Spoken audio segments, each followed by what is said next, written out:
So here, the Lord instructs that buddhi-yukta.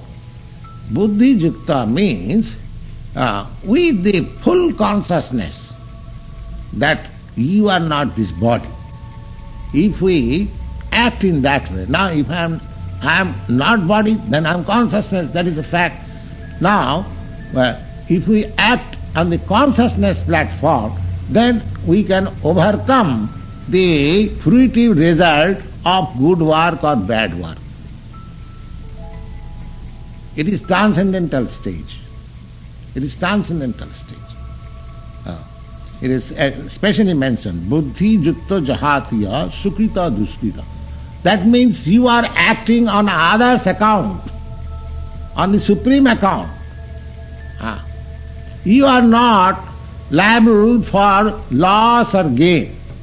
When there is gain, don't be puffed up. You should think that this gain is for Lord, and when there is loss, you should know that this is not my responsibility, it is God's work, He will see. Then He will be happy. That practice we have to do. Everything on account of the Supreme. That transcendental nature we have to develop.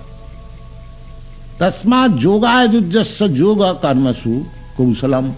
This is the trick of doing work in this present circumstances.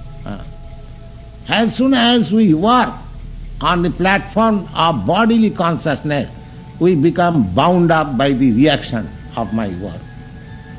And as soon as I work on spiritual consciousness, I am not bound up either by sukṛta or duṣkṛta, either by pious activities or by, vicious activities.